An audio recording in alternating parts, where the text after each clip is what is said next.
It's a Sunday. And Sunday fun day. It's going to be fun, for sure. It's going to be really fun.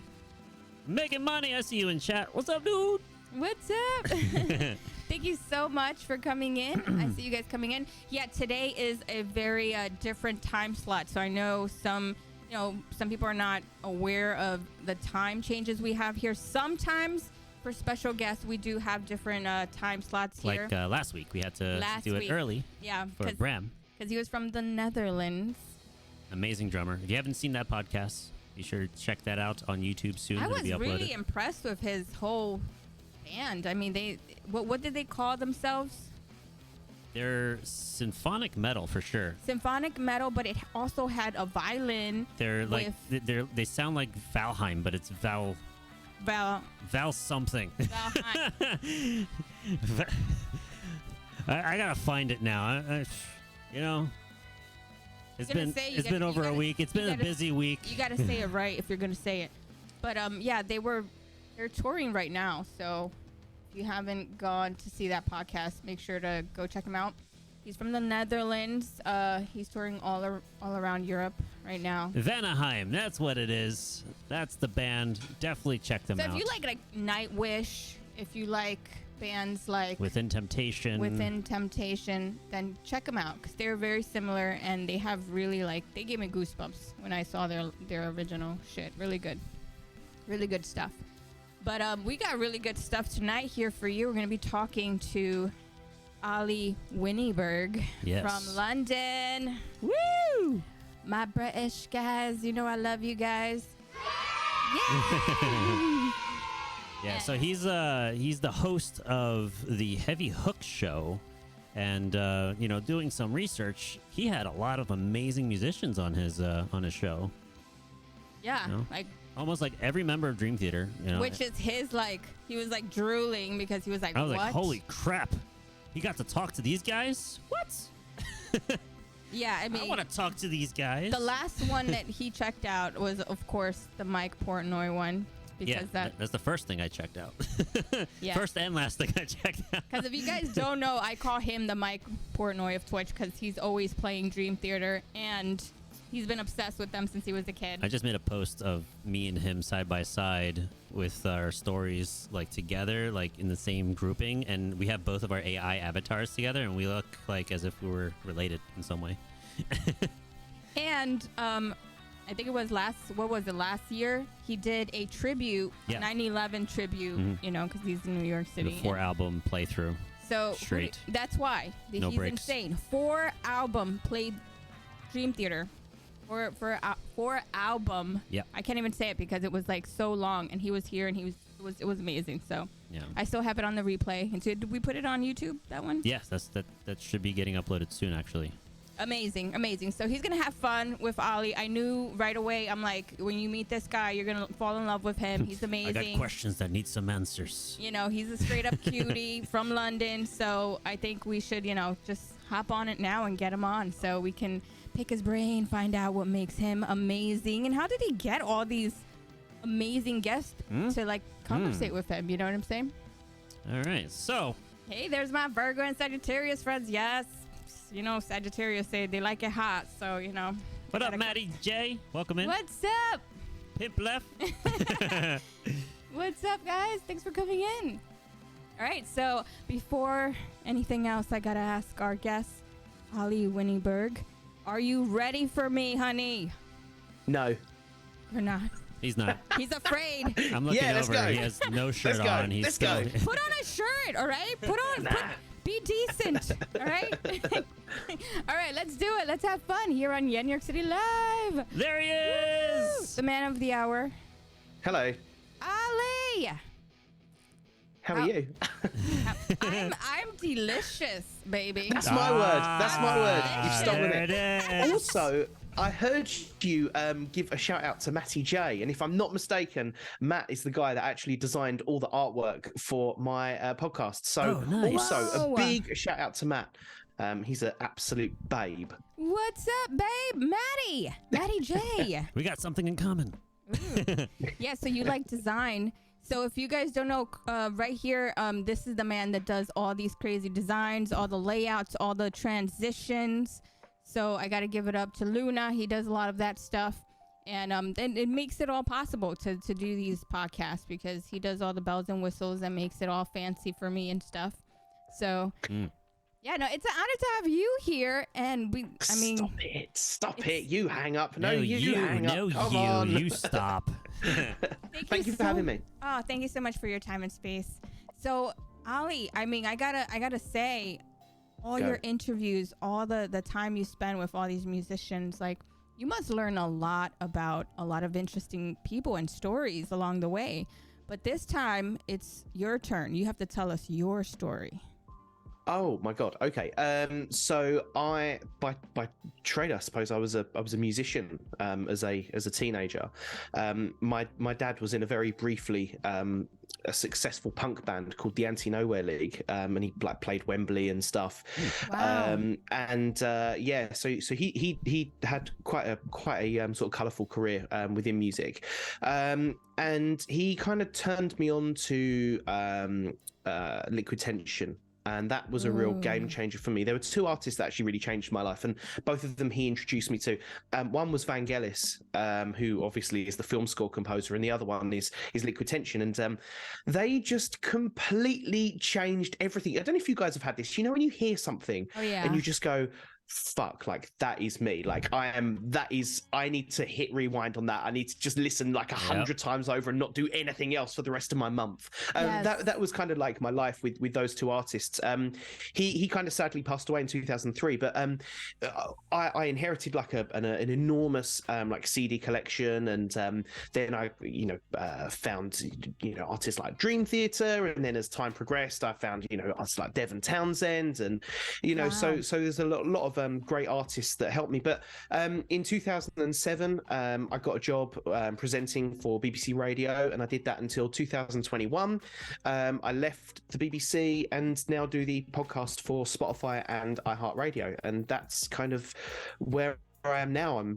I'm absolutely loving it. Like, it's absolutely amazing. I get to talk to the people that I have dreamed about talking to. And rock and metal and heavy music, that's where my heart is, that pulls on my emotional strings. So I absolutely love it. So can you recap the BBC stuff? Like, what did you do there exactly? Like, is that something you can share? Yeah, of course. So I was a radio presenter for the BBC for 13 years. And then during lockdown, I just had a bit of an epiphany, and did you like, what kind of radio did you present? Like, is it like news articles? No. It was a new music program.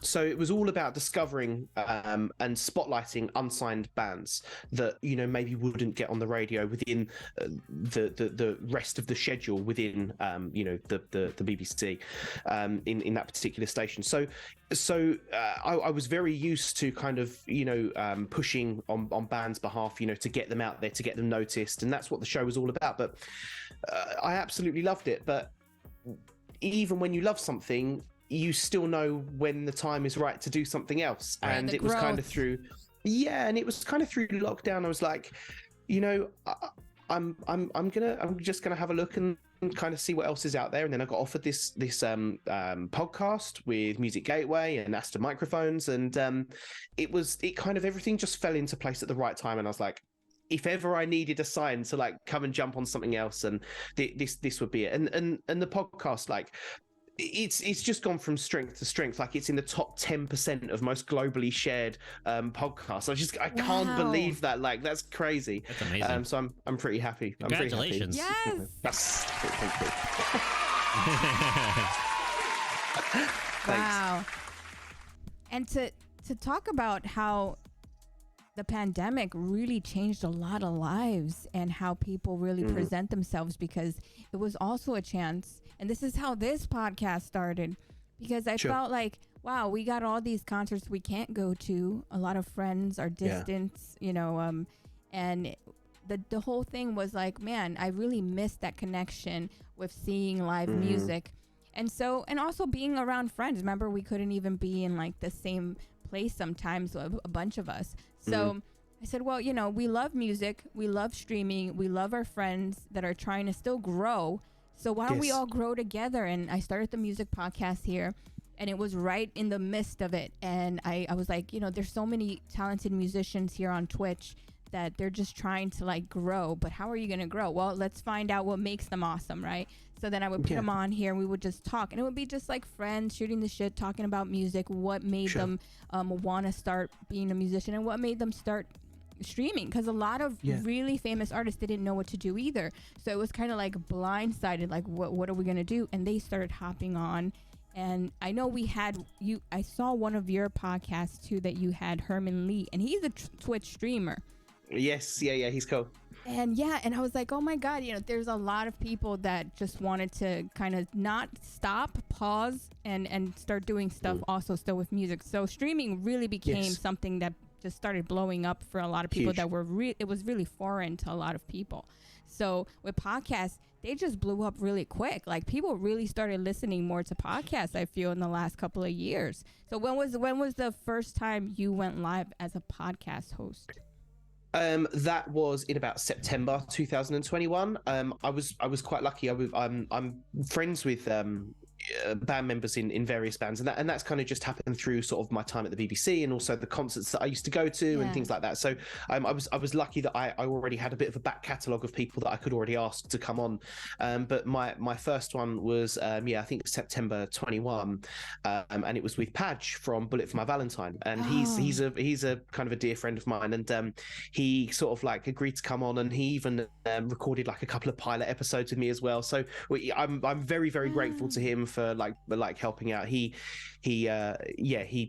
really, really helped me a lot in those early days, and he was my first episode, and I think we covered a lot in that interview, because it was nice to have the space to be able to essentially talk about whatever the fuck I wanted to, you know. And there was no kind of red tape. And I remember one of the subjects we got onto with Padge was that he once got stranded in a strip club in the middle of Canada with no way to get to the next gig. So he had to Canada. So I think he actually had to ask somebody who was at the strip club, look, mate, can you drive me to my show, please? Because I've got to be on stage in like 11 hours. So it's crazy, the stories that people share. But I hope they kept them warm there, because Canada can be very cold.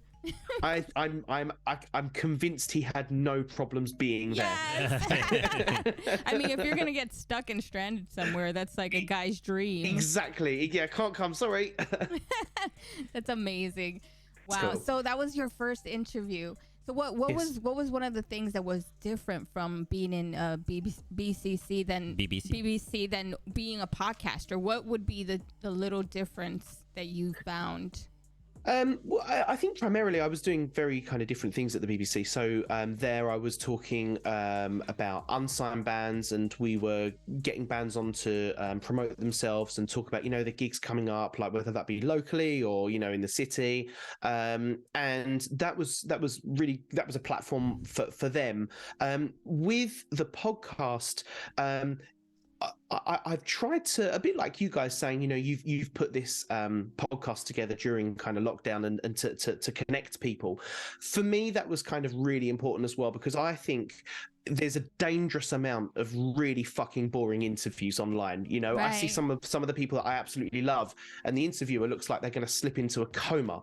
No. So I sort of think, you know, from what I wanted to do was create somewhere that was colourful, that was vibrant, that was fun, that was interesting and entertaining. And, you know, if you can get yourself to get onto a subject like strip clubs with Bullet for My Valentine, I think it's a lot of fun, and actually, you know, people laugh. And one of the biggest bits of feedback, you know, I always see on like my YouTube, or, you know, when people message me, they are always very complimentary about the style in which the program's presented. And, you know, I'm quite transparent. I'm a chubby British music loving geek, and at the end of the day, you know, I'm just trying to create a fun place for everyone to just hang and to learn from the best as well. I think that's perfect, the way you described it, because that's exactly how we look at it. Like, have a place where it's not like really like uptight, and we could just have fun, like friends talking about music, talking about experiences, the good, the bad, the funny, you know, the things that you probably didn't expect they went through, like on tour, or, you know, just learning from the experience of traveling. All those stories are what people really want to hear, you know. 100%. It's really those little things that you don't, it's not like, okay, so, you know, just, I mean, we love talking about gear, but, you know, okay, how many guitars do you have? Yeah. You know. I think in fairness, the only time I actually ever asked that question was when I was interviewing Michael Romeo from Symphony X, and he had behind him genuinely about 64,000 guitars. So I had to actually ask, yeah, I mean, you have how many? to. Like, It's also like Herman Lee. Like he has a whole like wall full of Crazy. guitars too. Like you walk in there, you're like in Guitar Center or something. Yeah. that is, yeah. It's interesting though. It's nice, and it's you know, Zoom has become such an amazing way to communicate with people as well. And now I think subconsciously we're breaking down that barrier of, oh, you know, we're actually talking to somebody on the other side of the planet, rather, like right now I feel super comfortable with you guys, but maybe a couple of years ago, you know, perhaps we would have felt different. But it's about how we've become accustomed to the technology that's around us. Wow. Yeah. I mean, that's the beauty of being here. It's just getting people from all around the world. We've had people from Sweden. Last week we had someone from the Netherlands, Norway, Japan. We've had a few drummers from Japan. And it's funny because like after having conversations with people online like this, and you meet them for the first time in person, as if you already knew each other for years, you know, just having to watch them and talk to them, and it just makes it that much special to have that kind of connection, you know, in person. That's the thing, man. Like I've met so many new friends over the internet from doing this podcast, and then we go and hang at like their shows, or we'll go for beers or tequilas, and it's just like love tequila, but it's actually, as you say, there's no wall. Everything's already, you've already got to know each other, and yeah, it's the amazing thing with, you know, what we're doing here. So you play music as well. So like, what instruments do you play? I see a drum set behind you, like an electronic drum. I'm a very, very rusty drummer. I play the drums. I grew up. I wanted to actually be Mike Portnoy. So as I said, you guys already have something really big in common. I want to be Mike Portnoy. You've got a better beard than me. But you know, I think there's no difference from idolizing a musician as there are, you know, most teenagers, they idolize football players or sports players, don't they? And you know, with just musicians, it's just another way of doing it. But yeah, like my dad left me, you know, his great big Tama drum kit. And I went out and I bought additional bits to, you know, try and replicate Mike Portnoy's drum kit. So I'd be playing a gig to like 12 people with this 3 bass drum kit and like these octobands. And yeah, so the setting up and taking down of the kit was always much longer than it was much longer than the actual show. So you might as well just be a drum tech at that point, right? I felt like it. But no, I don't play as much as I should anymore. But you find your vices with other things. I think you know, music is always in here, but I love just talking to people. I've always been a social butterfly, and I just really get off on talking to people and having fun, and obviously getting drunk as well. Of course. I can relate to that. Yeah. I'm very much that way too, with the social butterfly thing. So being the way it was when we couldn't really get to hang with our friends, then we got to do these podcasts and talk to them. So if anyone has any questions in chat you guys want to ask Ollie, feel free to throw it in there. This is going to be a condensed podcast. We're not going to be going over 2 hours today, but we're going to be you know, having fun communicating back and forward through the chat and through Ollie. So if you have any questions, feel free. Reminder, every 5 subs I eat some hot chips. We're 1 sub in already. So if you want to see me suffer on stream, feel free. Yeah, how many do we need so I can pie you in the face? Oh, 20. 20. Can we just pretend there's 20? That'd just be easier. Yeah, right. I mean, you already know that gets me going. So yeah, we've noticed a lot of your guests on the podcast. How hard or how much work did it take for you to get most of these members on there? Because I remember seeing a post or maybe part of the podcast that you had Portnoy on. You said it was after 50 messages he finally got back to you or something. Wow, he was sliding in those DMs hard. Mike was always somebody that I wanted to get on the show. Oh God. Because I have. Sorry. Go on. No, I've just seen lots of graphics come up. It's very entertaining. So six subs in. I gotta eat a hot chip. Let's go. Okay. All right, so continue. Sorry. No. I want to see this. This is much more fun. Okay, well, Yeah. let me go grab that 1 sec. So it's like a ghost pepper hot chip that he eats, and it's very hot. He's a baby when it comes to hot stuff. I don't know if you like. What kind of food do you like the most? Do you like? Not super. No, I can't do spicy food, like, because it just makes me uncomfortable, and I have to drink like 9 pints of milk or whatever after. But is anybody got like an ambulance on call for him? Because this is not going to end. He can't do spicy stuff like you. Yeah, no, I see it. The back of this bag, it literally says "frickin' hot." It's like the top level scale of hotness in this. I had one, and no, that's all you, honey, because I am not doing that again. It smells like you smell it; it burns your nose just by smelling it. So it gives you the tongue sweats. That's what it does. I love your guys' accent. I love the fact that in America, things actually say the word frickin'. You would not get that over here. No. You might get bloody. That's bloody. Bloody. This is bloody hot. Bloody hell. Oh my God. And what was that? I really like the British accent. Like, yeah. We like. Okay. Yeah, that's my favorite. My favorite is the British accent and the Australian accent. Okay. Those are my two, they get me going. But I know it's funny because everyone has one. Everyone has an accent, right? What's everyone's favorite over here? Oh, okay. So this one's extra powdery. So some of these chips are broken, so I got to make one full chip out of it. Yeah. All right, so. And the fact you guys call that a chip. Over here, if you ordered chips, you would be given fries. Oh, yeah. Oh, that's really? Right. That's right. Yeah. Huh. Yeah. I enjoy seeing Luna suffer. And Me I'm too. not sorry. Of course. That's a lot of information. Definitely. Hey, Alpine out there in Germany. I'm milking this, by the way. Oh, Germany's great. Yeah, Alpine is amazing. He actually makes electronic cowbells, and he does all kinds of stuff. And he's a drummer. There's some more hot chip. Burn, baby, burn. Oh, man. I haven't had this in a while. And burn, baby, burn. It sucks. It sucks ass. Is it really bad? For me, it is. I had one, and you get the tongue sweats, like when your tongue is attacking you, and like, what did you do to me? And it starts getting really pink. Like I feel it go through my ear, and then my nose, and yeah. Mm-hmm. I've stepped into a parallel universe that's very, very interesting. Shit. Oh fuck! The powder is what gets you. Oh yeah, that aftershock was bad. Woo! Shithole. All right. You need some milk. Well, later on, I'm sure when you take a shit, it's gonna really. Oh yeah, let's not talk about that. The aftermath is just the worst.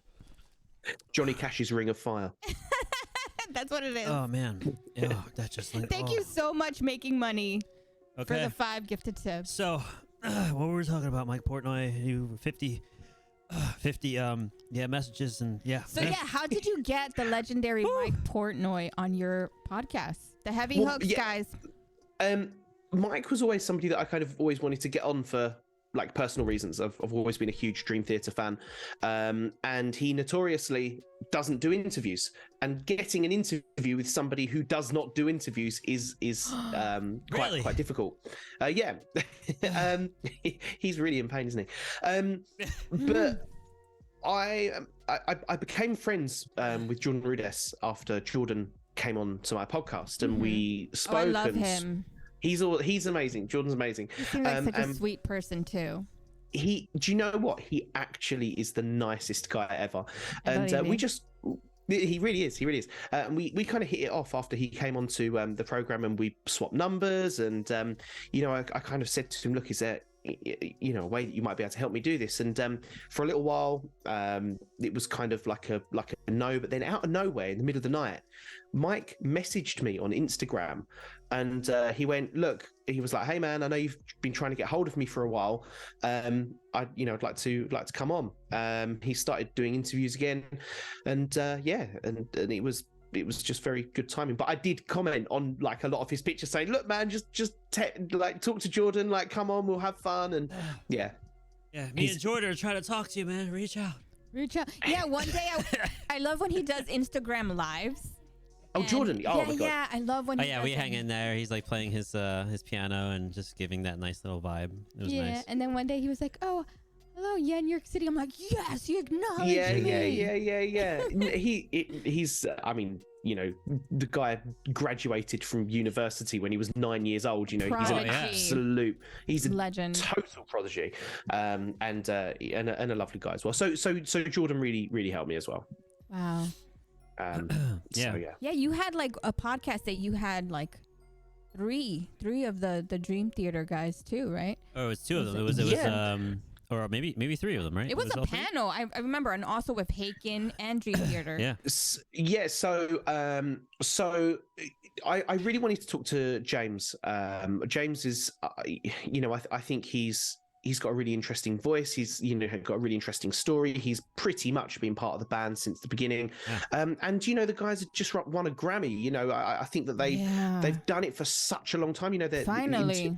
And it's well deserved. And I think that with Dream Theater in particular, it's a musician's band. And I always wanted to talk to the guy who fronted the band, because the other guys seem to get a lot more time and attention on interviews and stuff. And I thought, well, actually, let's open the floor up to James. The man's just won a Grammy. He's in the middle of a world tour. He's a great singer. And we had a laugh. And thank you. Similar with you're right. She just handed me water. I'm just like, drink this whole time. It's like right in front of you. Sometimes it makes it worse. I heard it's like milk that helps, but really water is milk does help. Why have you not got a cow next to you? It's just Oh yeah. I should have like a soundboard just has a cow and oh my God. Too bad I don't breastfeed anymore. Oh geez. All right, so you had a fun time getting all these guys on there. We pull up a couple of clips we would like to show on stream here for everyone to see, so that there's proof that this guy actually have interviewed some of these amazing musicians. Okay. On YouTube, he has it up, so be sure to check out his YouTube channel at the Heavy Hooks Show, and tune into his Spotify and iHeartRadio. You upload both at the same time when you do these interviews. How does that work? No. So both go live at the same time. I mean, at the moment, Series 2 has just come to an end, so we're not uploading anything at the moment. But Series 3 is in the works. Very nice. So. Oh, we got to show some of these clips, okay, guys? Yeah. So let me load this up. I really hope they're good ones. Are they clips where I look thin? Because that would be helpful. You look beautiful, Ollie. You're a beautiful man, okay? Stop it. You Come are. on. The camera. Don't let anyone tell you different. The way I crop this in might make you look a little stretched out, so don't be alarmed. I'm playing. That's okay. Oh my God. That's okay. All right. You guys are both cuties, by the way. So this is the one with Portnoy and Ollie. Oh. This leads me into a question that I have to ask you. And I'm going to ask this in the most respectful, polite, and lovely way possible. Talking about being hired with no disrespect, a hired gun. In 2025, Dream Theater are going to be 40 years old. If they were to phone you and say, "Do you want to come and do a live show as our 40th anniversary?" Is that something that you would do as a hired gun for a one-off show, because for the 40th birthday, or is that something that you have now put to bed, which you have said many times before? But I wanted to ask. Well, cut. I would surely welcome the idea, absolutely. And I've told the guys such, like, depending on the circumstances. Obviously, there's a lot of hypothetical circumstances. I don't know if I would necessarily want to be a hired gun for a band that I formed, Sure. I was trying to be diplomatic. Right. I mean, it's a little bit of a strange term in that respect, but if you're asking, would I ever play with the guys again? Sure, if the right hypothetical situation came about, yeah, of course, I'm always open to that. Very nice. Oh, That the next day I think that went into about 30 music magazines all over the world. I just remember like Wow. waking up the next day, it was in like Blabbermouth, Ultimate Guitar, like it was fucking everywhere. So that was what a moment. I nearly didn't ask. I didn't. You were on edge on that one. Like you were like, Well, look, this is the way I look at interviewing people. If you're doing an interview for the person being interviewed, it's really fucking boring. If you are interviewing somebody for an audience that are going to want to know answers to specific questions, Right. you have to cut the bullshit and you have to just ask the questions regardless of, potentially how kind of uncomfortable they're going to be. Right. And asking Mike that, it was kind of like, well, if it's not now, then it's going to be never. And if he'd been really nice to me, we'd spoken a lot over Instagram leading up to it. He was a really lovely guy. We spoke afterwards as well. So I'm sure he probably expected that question to come from somebody. It just came from this chubby British fellow. Yeah. Well, at least the word is out there now. So he said that he would if there's Man with opportunity. guts. I like it. That's good. Hello everyone. Do remember to follow all our social platforms, Instagram, Twitch, Twitter, and subscribe to the YouTube channel, YenYorkCity. I hope to see you on our next live show. So the next one, we have John Aw. Petrucci. AKA God. The bear himself. He is a monster. He eats mammals for breakfast. I love his to beard. congratulate you on terminal velocity, of course, A View from the Top of the World, and you've won a fucking Grammy. Yes, That's That's mental. insane. That's crazy. When you go out, most people go, all right, they tap their legs, don't they? They go wallet, keys, phone. Do you go wallet, keys, phone, Grammy? Right, let's go. Right. Make sure it's in my my jacket pocket. Well, thank you for saying that. It really is something you have to kind of, just scratch your head. Like, did that really happen? And take it in. In fact, today, when we were doing sound check, Yeah. It's like, okay, well, what song do you want to do? We always play a little bit of a song. And I said, how about the Grammy Award-winning song, The Alley? I love that when you said that. And like That's great. Oh, man. John was really lovely, and actually a couple of weeks ago I met him in London, and he came up to me and he was like, I really enjoyed our interview. And for me that was like a huge compliment, because this man is interviewed by like 1,000 people a day, He's a right? god. He's got to be the best living guitarist in the world at the for moment. sure. Oh, man, we went to see him and, last year, and I got goosebumps when he did the Count of Tuscany. I was like, that was the last song, and Yes. oh yes. man, It's an amazing show. I mean, look, the guys are legendary, and I think when John came up to me afterwards and he was like, I had a really good time, and it was nice hearing that. And his personality is very humble too. Like he's very Yes. relaxed the way he comes He's a out New and Yorker, approaches too. himself. yeah. Yes, he is. He I mean, I think when not that I'm teaching you guys how to suck eggs. That's a saying over here. I don't know if it is Suck over eggs. there. That's like Go that. suck an egg. That's an expression here, an old expression, but I don't know Okay, what cool. you guys is probably different, right? It's different. So over here, Is that sucking like eggs kissing means- ass or something? Or No. So over here, if you say Yes. if you say I'm not going to teach you how to suck eggs, it basically means I'm not going to tell you how to do something that you're already doing. Oh, right. No, we want pointers, honey, and Of give course. it to us. Give it to us. yeah, We let can- us suck the eggs. we We'll can- suck all the if eggs you- you want. What do you want? What do we have to suck? I'll have mine hard boiled, please. This has gone from weird to strange. That's what we're about. But I think when you're interviewing these guys, the worst thing you can do is show signs of being worried, or kind of like, in the corner. Oh, you're right, John Petrucci. It's kind of like you've got to go out and bust balls, and you've got to just ask the questions. You've got to be fucking cheeky. Yeah. And that's why I said to him, like when you go out, is it a case of wallet, keys, phone, Grammy? Because it's just a ridiculous thing to actually ask, but you break the ice by just asking stupid questions. And funnily enough, I actually think John referred to his Grammy speech in that interview, because I made fun of the fact that he looked like he was actually playing Guitar Hero while he was giving his Grammy speech. The way he stands, his stance. Yeah, like his legs are like a perfect V. Yeah. And an upside down one. You can tell I have dyslexia. But he sort of said, when I was giving my Grammy speech, and I was just like, oh, fuck off, because I think actually if you talk to people like that, you can familiarize yourself on a kind of a better level, really. I'm not telling you to tell your guests to fuck off, but I mean, we're all people here. We're all grown-ups, and we all joke around and fuck around and say shit. It's funny because when you tell these guys, like, you bastard, and go fuck off, we're like, damn, that's ballsy. I'm like, of course. He must really be comfortable with these guys. Like, you are like besties at some level. I just think it's all about having that Have fun. It's a personality. confidence. You've got to have confidence to have a rapport. Yeah. Oh yeah, you need to have confidence, and that's what I always tell a lot of musicians that come on here that they're starting, and they're like, oh, or sometimes they want to back out of an interview because, like, I don't think I'm interesting. I'm just interested at playing my guitar or something.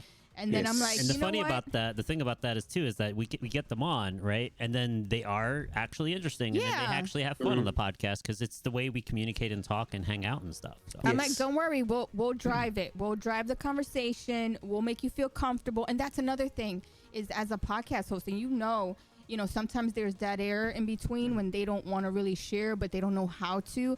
And then it's kind of our duty to just kind of make them feel comfortable, fill in the blanks, and then go and pull out what is it that they really want to talk about. Because sometimes they don't want to talk about the same shit.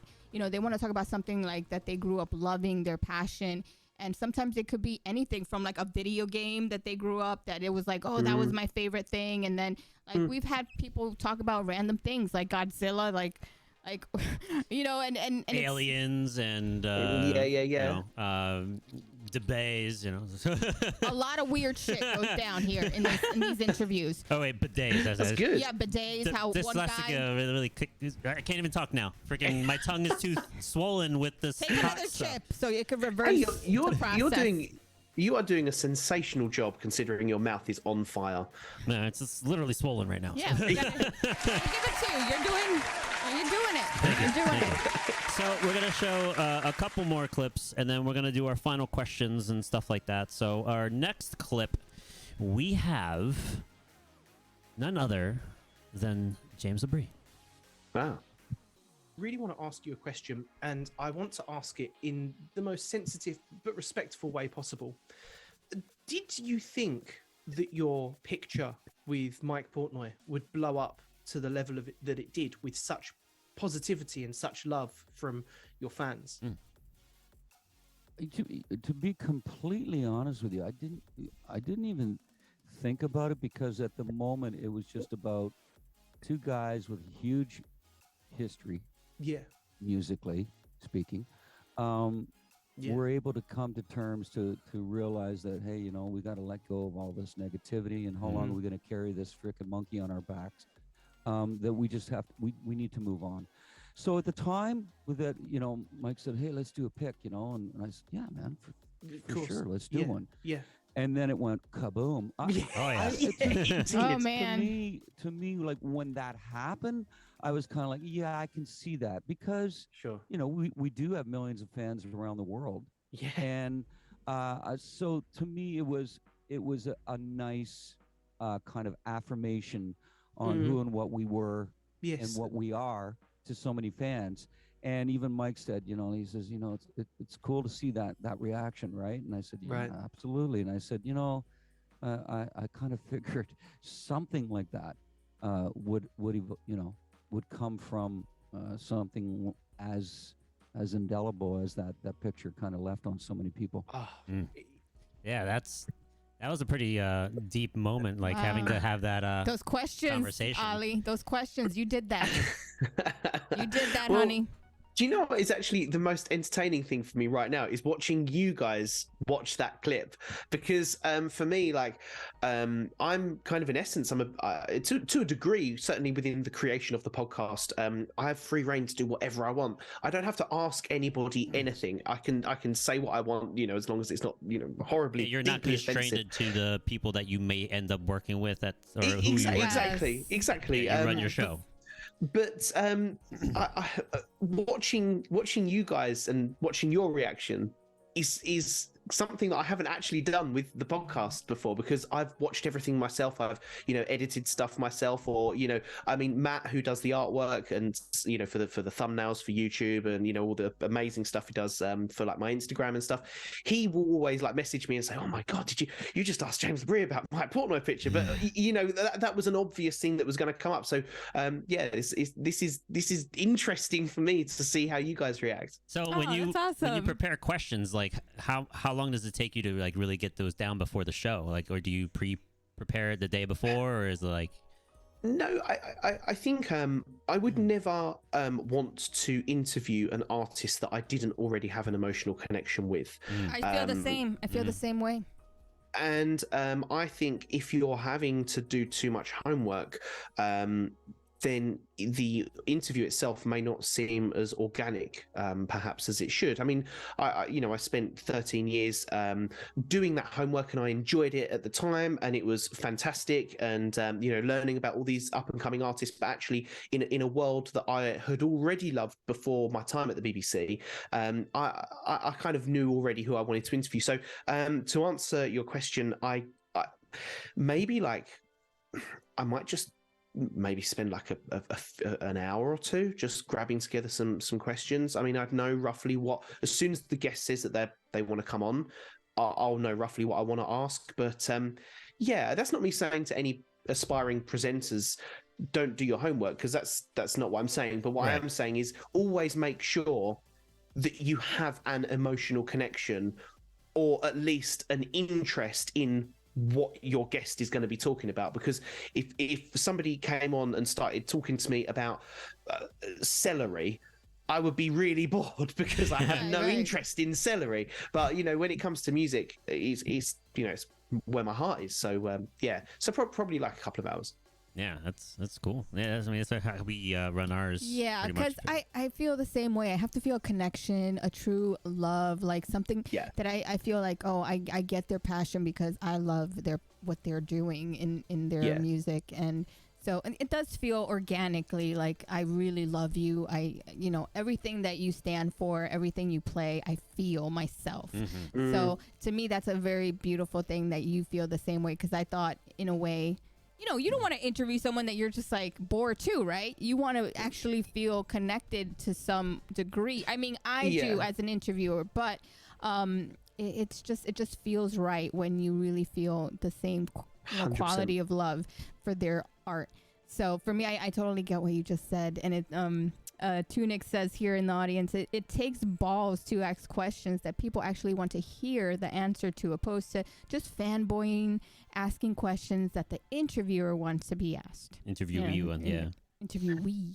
Well, I think, and not kind of talking about kind of Dream Theater and Mike Portnoy too much, but asking Mike if he would go back into the band for a one-off show.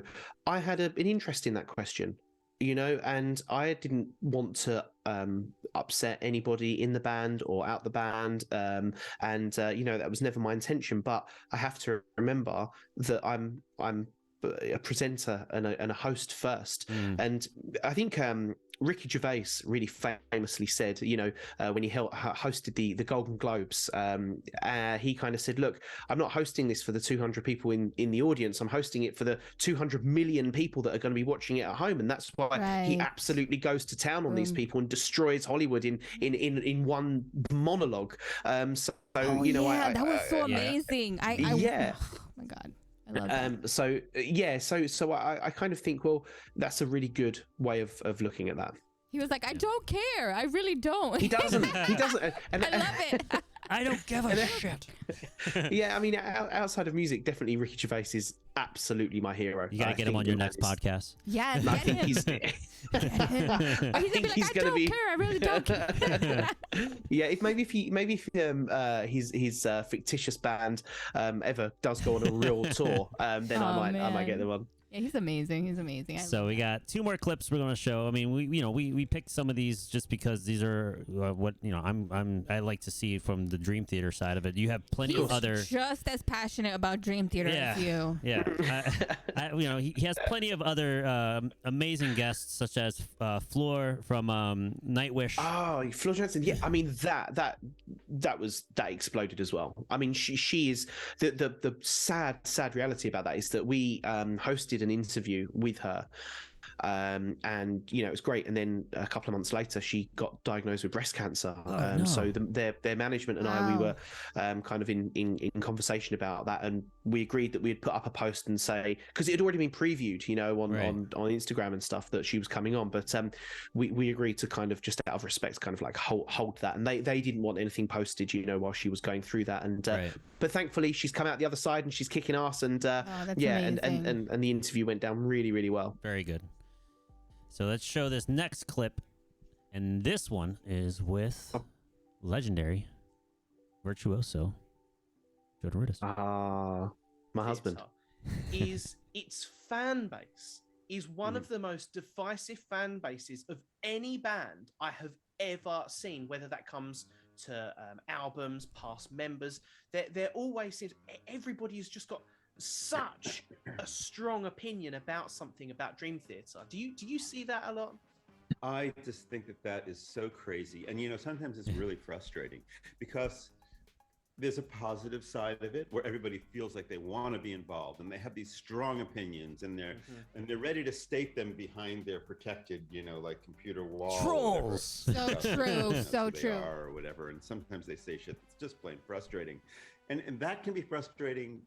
The bad part is they'll say stuff that might be even hurtful or uninformed, and it's frustrating to have people have a voice when they're saying stuff that is maybe in the category of not knowing what they're talking about, or even worse, maybe it's just bullshit, or so that part of like the world we live in and everybody chiming in and caring so much about it is a negative side. The positive side is that, wow, we created something that everybody cares so much about, that they're talking about, they're writing about, they're fighting about, they're passionate about. They want to chime in. I mean, it's probably best for guys like me who are in the band not to have and I don't really have their eyes on this stuff like all the time, because you could really make yourself crazy, right? Oh yeah, so true. To, like, create, you're trying to just that's so many good that points. That interview was I mean, look, Jordan is one of, he's probably actually the most switched on person I've ever met. He has an incredible understanding of not only music, but actually, the world of app spaces. Like he'll text me in the middle of the night and just be like, "I've come up with this idea for an app." I'm like, "Jordan, go to bed." It's just like, but he's so switched on. Like his brain is always working. It's always working. He doesn't. He does not stop. And actually, that interview for me on a personal level is of course like. It's very special because that was like the beginning of our friendship, and I sometimes I watch that if I'm for whatever reason, and I'll think you can tell on those little social cues where we were kind of actually getting on as well as having an interview. But I get Jordan even says in that interview when Keith Emerson when he used to get trolled for not that anything specific, but everyone's got an opinion about music, that would really upset him, that would really make him feel sad. And we're living in a world where it is music, but there's some really nasty bastards out there, and it doesn't matter that these guys have won a Grammy. It doesn't matter that they're gods at their instruments. At the end of the day, these guys they're just humans. They're just trying to do a job. If you don't like an album, fuck off. If you do like an album, come to the concert, buy a ticket, buy a t-shirt. But don't just slag it off, because it's a waste of that person's energy, and it's actually generally upsetting just for the band. There's a difference between, I think, giving critique and commenting on maybe a Facebook post and say, you know, I like this part of the album, but maybe not that part. But don't just go in and be a dick, because just be nasty for no reason. Yeah, I mean, the digital world can be a really rough situation, right, to look into and be around. And you know, we've had our fair share of you know, rough situations, and you know, and haters gonna hate. They're not doing albums. Just we learn take a seat, right? to kind of ignore it all and just focus on what we do, and you just put out some good stuff that people enjoy, and that's all that matters. Once you have a good crowd of people enjoying your stuff, you're doing good stuff. That's all that matters, is the good ones, you know. There's always going to be a few that are going to try to ruin it for everyone, but you know, just keep with the people that actually are there for you and love you for everything you are. I agree, and you know, I think success is measured in happiness. And as much as I sound like a 21st century hippie saying that, I agree. It's definitely the truth. You know, if you're a singer-songwriter and you play down your local pub every Friday night, but you absolutely fucking love doing that, and you have a great time, and your friends come down and they support you, and you know, that's amazing, right? How incredible is that? But I think it's very difficult, especially now with how powerful social media is. Don't get swept up into what you see other people doing, because it's a highlights reel. It's not real life, and a lot of people put way too much pressure on themselves to, you know, sort of keep up with the Joneses, and they shouldn't. Agreed. And, you know, speaking of, you know, the digital world being rough, there's a question by Making Money here in chat. Ollie, have you ever had a rough interview, and how did you handle it? Oh, that's a good question. Thank you. Yeah, I was talking to these guys, Luna and Yen, and they were just you know. No, I've been in situations where I mean, as you can tell, I can literally talk for England. But I've been in situations where I've been interviewing somebody and I'm not getting anything back. And that's really hard, and that's really uncomfortable, because you have to continue to ask the questions. But no, I've kind of been pretty lucky, actually, in the people, whether they've been like a local artist or whether they've been, you know, bloody Herman Lee from Dragon Force or whatever, you know. I think that the longer you do something like host a podcast or host a radio show, the more tricks you learn to coax answers out of people, and you become sort of I think that's probably the best way of putting it anyway. Good answer. So what has been some of your favorite moments? I know that's hard. That's really hard. But like your top 3 or 5 favorite moments. Oh my God. It could be in your career, your whole career, because I've seen some things you've done even before the podcast that were really awesome too. So before the BBC, I was an aspiring musician and composer, and I once wrote the theme tune to an awards ceremony that in the audience was Jimmy Page, Jeff Beck, Bob Geldof, Harvey Goldsmith. So that was Paul McCartney. That was pretty cool. Cool. To have your music used and for it to reach those ears was very cool. On a personal level, when I was a teenager, I went to Jeff Beck's wedding. That was an incredible moment. Obviously, you know, he sadly passed away a few weeks ago. And going to his wedding and watching Paul McCartney arrive by helicopter was certainly interesting. That's kind of a personal thing, I suppose. I mean, that was pretty crazy. Like I walked in with my aunt and uncle, because they live next door to Jeff, and my aunt was going to me, you know, don't get starstruck, you know, just play it cool, you know, Jeff and Sandra, they are actually our friends, you know, because they are, you know, they were neighbors. And as my aunt walked in, she went, don't get starstruck, oh my God, it's Paul McCartney, like in the same sentence, like, so keep it cool. So that was That was cool. Yeah, and I've got a T-shirt that's hanging up, and it's got like a signature from pretty much everyone that was at this wedding. Like, again, like Jimmy Page was there, Terry Bozzio, and I know you had your son Raynon on. And I met Raynon at that wedding. That's how we became friends. That's how we know each other. So yeah. So that's so now all of our worlds have just intertwined in a very sort of crazy small world. Crazy way. It's crazy.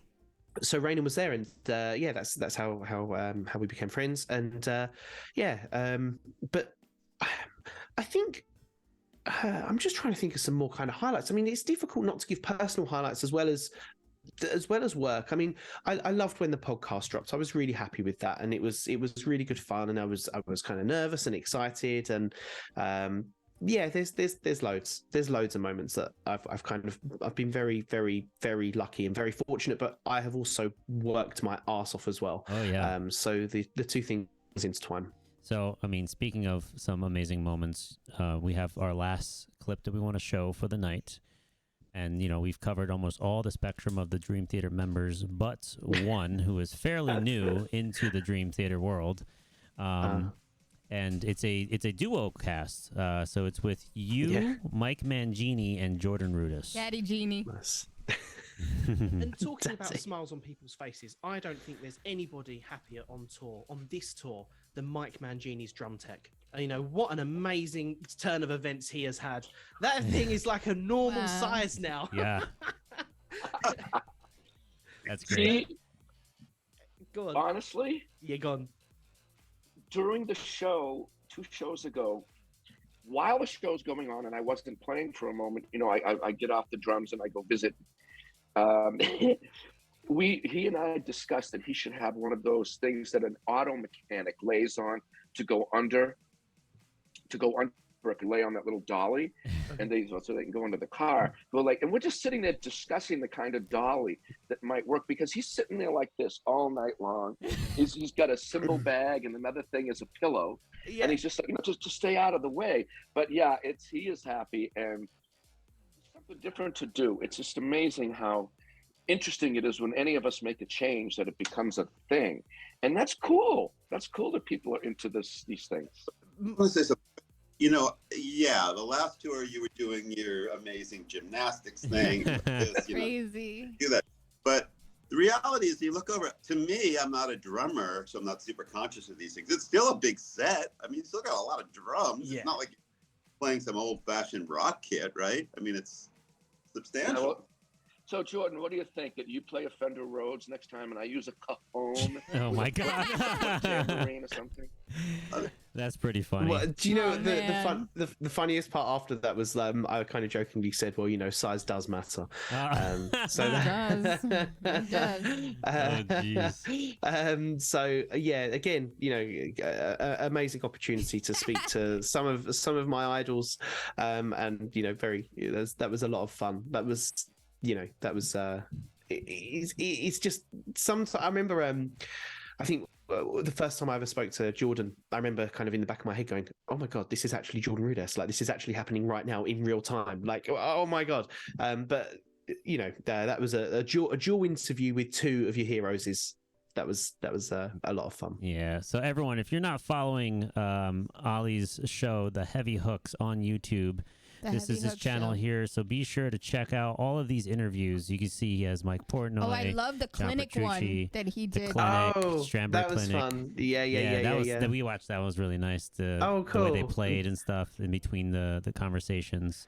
Do you know that was filmed in July last year in London, and that was I'm a drummer, and I said to the guys at Strandberg, whose clinic it was, I was like, look, I know nothing about guitars, and they were like, yeah, it's fine, don't worry about it. So that was really good fun. I really enjoyed that, and hopefully show a little clip of that one. I wouldn't mind you showing one of those. Like that was really awesome. And then the whole stage, that was enormous. Like the whole presentation, cool. And the way they were going back and forth. I did not drive home that night. You did not? I did not drive home. You don't have these chaptered off? I think right there when he's playing. So a little bit of him playing.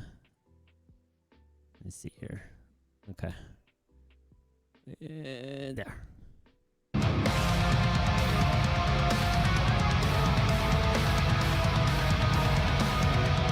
Got my first acoustic guitar and then kind of went from there. When did you realize that there was a real natural ability? Was that kind of like straight away as soon as you picked up the guitar? No, not at all. And I still feel that I have very little natural ability on the guitar. I'd agree. Wow. I didn't know who this guy was like a month ago, and then we started organizing this event, and we've seemingly become friends. Would you guys commit here and now to agreeing to do a tour together? Wow, Yeah, Ollie. Thank you. if we have to. I mean, Yeah. I'm not a big fan of his music, but he's a Go on. nice. No, definitely not happening now. Jeez. Yeah, Pliny is without a doubt the cheekiest bastard I've ever met. He is. Yeah, after watching that interview, it's like, I don't know if I want to talk to him now. No, but I mean, like he when I say he's a cheeky bastard, he is absolutely lovely, but he's sense of humor. Yeah, very so sarcastic. dry. It's so dry. Like he was interesting to get to know, because I don't really know anyone from Australia, and I know like a lot of people from your neck of the woods, and obviously from like around Europe, but actually I've never really thought about and I've never become friends with people from Australia, and I actually think their sense of humor is so dry, it's so sarcastic, and that's what Pliny's like all over. He's a really, really nice guy. All these guys, the Haken guys I've had on the show, like the Haken guys, I mean, I think Haken are I think they're going to be enormous. They've just released a new album, Fauna. That's out now, so you should check that out. But they're so versatile as musicians, and they are. I mean, Ray as a drummer, his limb independence is like something I have never witnessed in a drummer before. And still, they're some of the nicest guys ever. So yeah, I mean, it doesn't matter who you are, what you're doing. If you can just maintain a nice personality and not be a dick, then it'll get you a long way. All right, so we are at our final question of the night. Ollie, yeah, I want more time with you. I can stick around. Ollie, do you have questions for us before we hit our final question? Ooh, as you're a podcaster. Wow, that's always weird, right? When you're flip it around. The podcaster getting questions. Okay. Your turn. Yeah, I mean, rapid fire. Yeah, Okay. yeah, and you guys too. If you have any questions, this Feel is your free. chance. All right, how about this? Go for it. What is your biggest fear? Depression. Hers is depression. I don't ever want to be sad. I think depression, being sad for too long. Like I always tell people, it's okay. You know, like I've lost my mother, and that was for me like really dark. But I know she wouldn't want me to be sad, and she suffered from depression. And so seeing that growing up, I was like, my worst fear is being sad and not looking at every day as a blessing and being grateful for the little things in life. Because I saw her at the end of her life. She had dementia. She ended up in a wheelchair. She was like it was so much that I saw in my mom, that she had the most beautiful heart, but she was super strong. But I had to be stronger for her. So for me, I think that if you're alive, you're breathing, you can walk, you can dance, you can talk, be grateful every day. And music for me is a healing process. Like I love listening to music, and if I'm sad, I put on some music, and all of a sudden I'm like, getting that happiness back, because my mom loved music, she loved dancing, and at the end of her life she couldn't dance. So like I never take that for granted. So for me, my worst fear is being sad and taking life for granted. Don't take life for granted. Keep doing your passion. Keep doing what you love, and be grateful for all the people that are in your life that love you and that want to see you happy. Yeah. I don't know how I can follow up with that one. That was really good. Mine, in a physical sense, would be spiders and / bugs. Okay. So I hate creepy crawlies. I killed them, no, I don't kill them. I actually don't kill spiders. I feel like we need them, right, for certain things in the environment. So I just pick them up, with a little napkin. Don't crush them, and just like throw them out into the wilderness. Go. Yeah, I can't. And I have to burn the house down for that. I'm the one that like takes care of the spiders. So, but in an actual sense, it's more fear of isolation. just being alone and not having anyone to, talk to, communicate with, being surrounded by, being in a group, of sorts. That is my fear. So being sad too. It can lead to that, yes. This is turned into an unintentional therapy session. Oh I'm my so God. sorry. This is what we do. This is what we do. Thanks for the question, Ollie. It got too deep in here. We'll get to know you guys. Yeah. So so that's mine. And what's your worst fear, Ollie?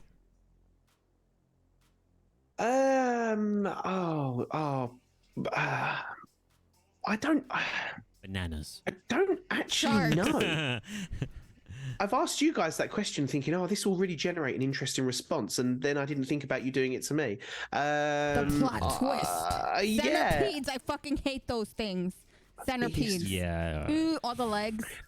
I think in a sense of the world that we're talking about immediately within kind of music and art, I think probably losing my hearing would probably be up there. That would I for me personally, that'd be really hard. But apart from that, we're born when we die, and that's kind of it. And I think control is an illusion in life. Nobody has control of anything. You literally have no control. You have control of very small things, like are you going to unlock your front door in the morning, or stuff like that. But actually, the big things that happen in your life, there's not a great deal of control over that. So there's no point trying to control it. See, I told you, I'm a 21st century hippie.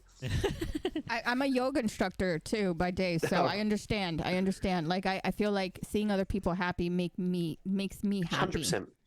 And I think that's the people you have to surround yourself, the ones that want to see you shine, the ones that want to see you glow and transform into a better person. If they need to grow, you help them grow, so it's kind of, I get very hippie too here, so I understand. That's cool. Well, it was a pleasure having you on here, Ollie. You are a fantastic individual and fun to talk to. You're lively and funny and adorable. I just want to give you a big hug. He looks like he gets good hugs. That's true. I try. So, but we're gonna end it off with our final question of the night. Yes. And I think you got a little bit of a preview before, and I know you've been on here on Lurk sometimes with the podcast. So this is a question that it's either really hard or really easy, and I think this is a really, like, we dig deep into like either your past or your present. What is the 12 songs to the soundtrack of your life? So it could be anything from anything that you remember as a child being your first tune, the song that reminds you of your dad or your mom, or what was the first song you learned on the drums, So to the present moment, what are the 12 songs to the soundtrack of Ollie Winiberg's life? Nice. You get my surname right all the time, and that doesn't happen at restaurants. Honestly, when I try and book somewhere to eat, they're like, Winnie, what? I score major points with you.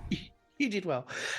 So these tracks are, each of them represents something kind of different in my life. It's not necessarily the songs I'm listening to actively all the time, but this is, I kind of dug quite deep in this, and so this is not really in a particular order, but I will give you a list. The first track is Instrumentally by Dream Theater. It was the first song that I ever heard of theirs, and then as I said on my interview with Mike Portnoy, I wasn't familiar with the band. I found Mike Portnoy by accident online, and I went out and bought all the CDs that Instrumentally was part of, because if you don't know, Instrumentally is an instrumental song of Dream Theater's with like 8 different Dream Theater songs and a Liquid Tension song in there. So the whole musically, I just think it's a complete masterpiece. Do you want me to list through these? Shall I just keep going? Yeah, go for it. Yeah, go ahead. And if you want to describe why it makes them, the soundtrack of your life, then also give us a little backstory. Okay. The next song is Stargazer by Rainbow. because after my dad got his diagnosis of cancer, he went out and he bought me that album Rainbow Rising, which I think is a phenomenal album, and the intro sounds like Cozy Powell is kind of playing the drums with a hammer. So I think that Cozy was an amazing player. Vangelis, Conquest of Paradise. I've always been a big kind of film buff. I really like John Williams and Vangelis. I think that those guys are just were so kind of switched on, and I think if you can make a piece of music to fit so well with a film, like it just I don't know. Like I've always really dissected the Jaws theme, because if you listen to it really carefully, the bass, obviously those two notes, they are really constant. And if you listen to everything else that's happening higher up, like the strings, it's all going a bit kind of crazy. And I think that represents the sea and the land, So you've got like the strings is everybody panicking because it's kind of higher up above the sea, and the bass is kind of saying really solid, and that's like the shark. But I have no proof to evidence that that's what the composer was thinking. Yeah, that's what you're thinking. Yeah. Acid Rain by Liquid Tension is on there as well. It's a good one. I love that one. I play that often. No Class by Motorhead. I think Motorhead were the last real rock and roll band. I think everybody that's left is glam in that world. I'm gonna be hated for that. Comfortably Numb by Pink Floyd. Oh, that's one of my favorites too. Yeah, it's a good song.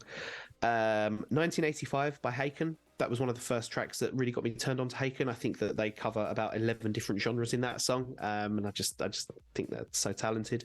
Led Zeppelin's Black Dog, one of my favorite songs of classic. all time.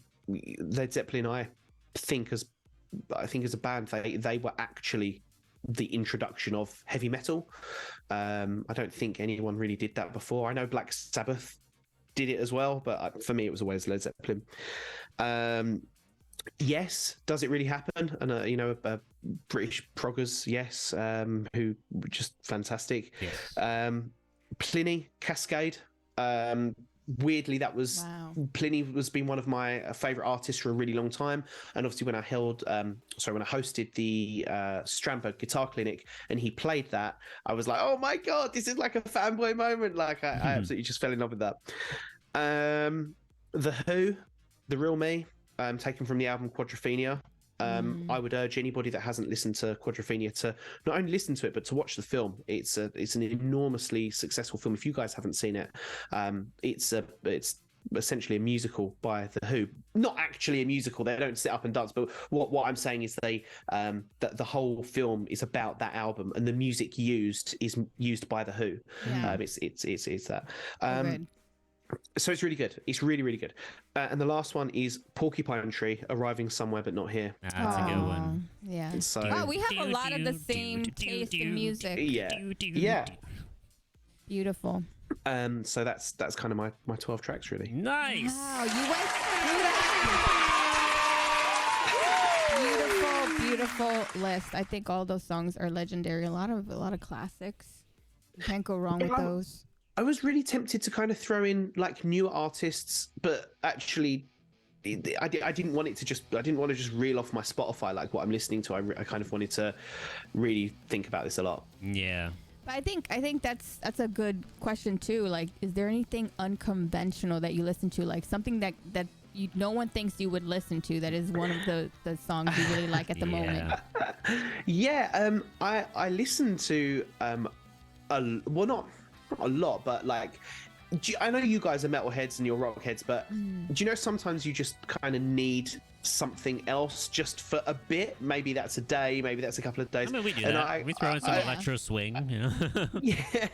So for me, like, I listen to trance as a kind of so I quite I love progressive rock because it's so symphonic, but actually trance has all the same rules as that as well. It's still very uplifting, it's still very kind of it's like the progressive rock of techno. I think so. Yeah.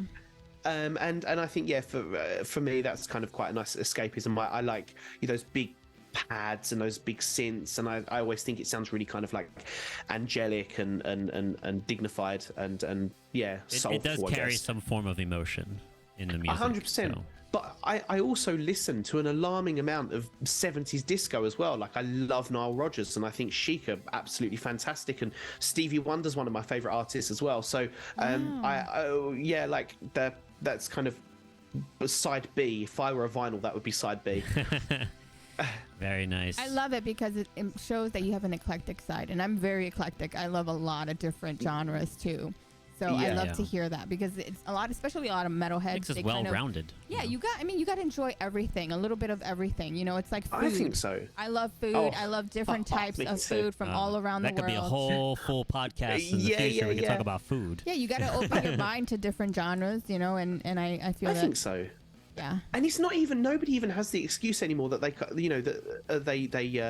can't find time to get out to the shop and buy an album. Like, if somebody says to me, listen to something, it's on my phone, I'm gonna listen to it, because if someone's and you know, it's like, if people were to just watch one film over and over, they would never get a perspective on anything else. Or if they were to only watch one TV show, you know, the music's out there, just enjoy it. Yeah, good music is good music, and it's in all genres too. You just gotta look hard enough for some genres for it to have, you know, that one favorite song that you like. But I can say that I've loved a lot of different genres too, so I'm glad. I really like James Taylor as well. You know, I think the lyrics in "You've Got a Friend" are just fucking phenomenal. Yeah. Karen Carpenter, all those older singer-songwriters. I love them. Chicago, Hard to Say I'm Sorry. The ending of that song is just is unbelievable. These nights. That's my song. I love that song. But yeah, music's there to be enjoyed. Just enjoy it, revel in it. Have fun. Yeah, don't dislike someone because they might listen to different sorts of music as you. Like, if anything, it should spark up a great kind of sparring session, and you can open each other's worlds up. Yeah, and one of our favorite bands at the moment is from London, and they're Sleep Token. And I was telling you about them. Oh, that's so good. And I'm like, damn it, that's one of those bands I wish I could interview them, but like they just, nobody knows who they are. They're like in masks. They're very, they're very mysterious. So I don't know. Cool. Maybe you can get them on though somehow. Yeah, that would be the challenge. Yes. All right, you're on. Yeah, you're on. We want to see it. So. I want to see it.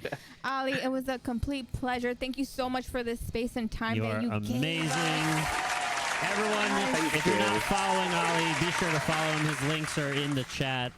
He is an amazing podcaster, a radio host for the Heavy Hook Show. Check him out on Spotify, iHeartRadio. He has videos on YouTube. We just showed a few clips today. Go watch the end of it, because all of them have like so many gems, so many goodies, so many good questions. He had all the members of Dream Theater. He had members from Dragon Force on there. He had Thomas Lang on there. He had Flora on there from Nightwish.